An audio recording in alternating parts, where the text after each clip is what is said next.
Hey guys, welcome to the next tutorial of ethical hacking and penetration testing via Kali Linux. So in the previous tutorials, we took a look as to how we can go ahead and what are the different types of attack, what are the different layers of attack, and how people normally go ahead and DDos a particular computer or a system or a network. So in this tutorial, I'll be teaching you about how we can go ahead and identify the DDoS attacks and prevent ourselves from them. And yes, a DDoS attack is not only done on a Wi-Fi, on a wireless network, not exactly wireless. The proper term would be that DDoS attacks are not only done over the internet through on a wired connection or on a website only. It's also done on a computer or Wi-Fi network to go ahead and crash the Wi-Fi network and let it reboot again, so that the password may get disrupted and the person will then have access to the network.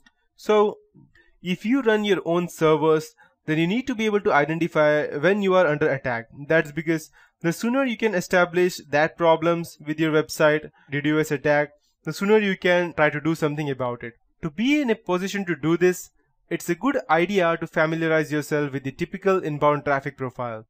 That means you need to know from where exactly the traffic is coming in. Is it the common way from where always the traffic comes in, or is it coming on the same port from where you normally use which you normally use it? Let's say, for example, you don't always need to go ahead and use the same port like 120 or 140 or 150, whichever you're using. You can use any normal number of port lines such as 2137 or any random number. Never use the same numbers for the port such as 2222 or 3333, because it's quite easy for the attackers to guess that and actually go ahead and attack you.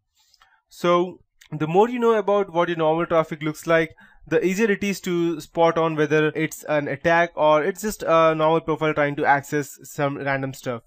So most DDoS attacks start as sharp spikes in traffic and helps to be able to tell the difference between a sudden surge of legitimate visitors and the start of a DDoS attack. So, and it's also a good idea to nominate a DDoS leader in your company who is responsible for acting that in case you are under attack. And there should always be over-provisioned bandwidth with your company. It generally makes sense to have more bandwidth available to your web server than you ever think you are likely to need.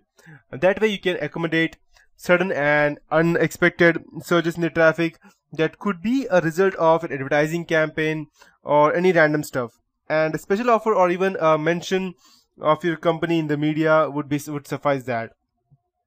Even if you over-provision the traffic by 100%, or let's say by 500%, let's say you need approximately of 10 GB per month, but you go ahead and get an over provision of approximately 50 GB every month. That likely won't stop a DDoS attack, but it may give you a few extra minutes to act before your resources are overwhelmed. So you need to make sure that you already have a backup of something in case something goes wrong on your website, or someone is actually trying to DDoS or hack into your website. And you need to make sure that they also work offline, not just online, or they have some kind of internet specialty that even if a system goes offline, you will still be able to work offline even without that specific web page, so that it does not harness your productivity.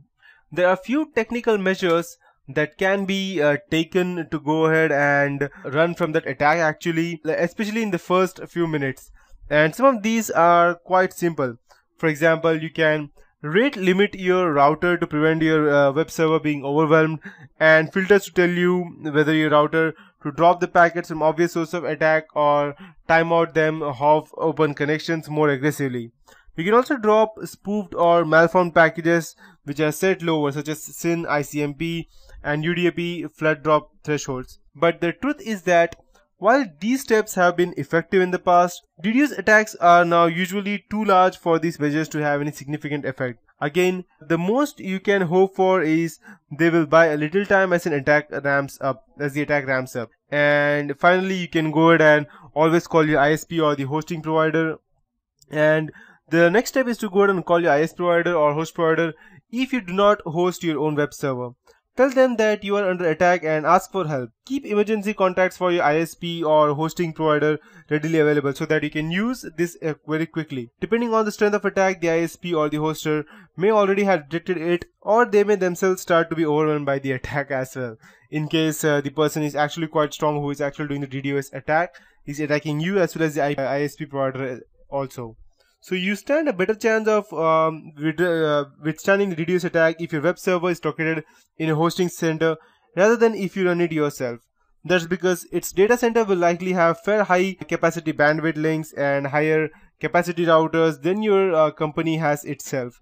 And its staff will probably have more experience dealing with the attacks. Having your web server located with a hoster will also keep DDoS traffic aimed at your web server off the corporate LAN. So at least that part of your business, including email and possibly voice over IP addresses via IP services, should operate normally during an attack as well. And if attack is large enough, the first thing a hosting company or ISP is likely to do is null route your traffic, which results in packets destined for your web server being dropped before they arrive. And it can be very costly for a hosting company to allow a DDoS attack onto their network because it consumes a lot of bandwidth and it can affect other consumers.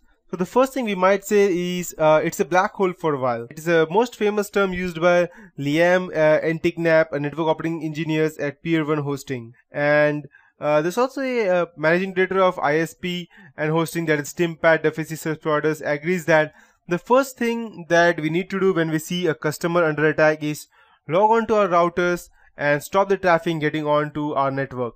He says, because that takes about 2 minutes to propagate globally using border gateway protocol, and then the traffic falls off. So if that was the end of the story, then the DDoS attack would be successful. To get the website back online, your ISP or hosting company may direct your traffic or divert your traffic to a scrubber when the malicious packets can be removed before the legitimate ones are sent to on your web browser.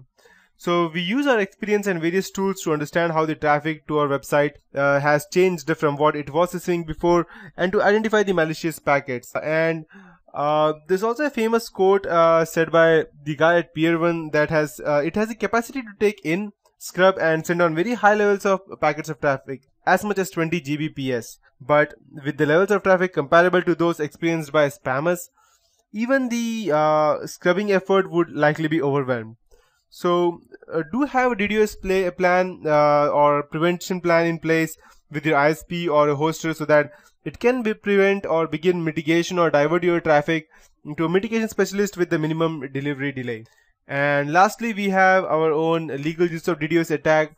The government uses DDoS attack to go ahead and target another companies or another, not actually companies, other countries' server to go ahead and gather information, or a national spy agency or something. And it's also used to go ahead and stress testing to see whether how much capacity your server has before it goes down, or how much can it take before it actually shuts down and crashes the whole thing.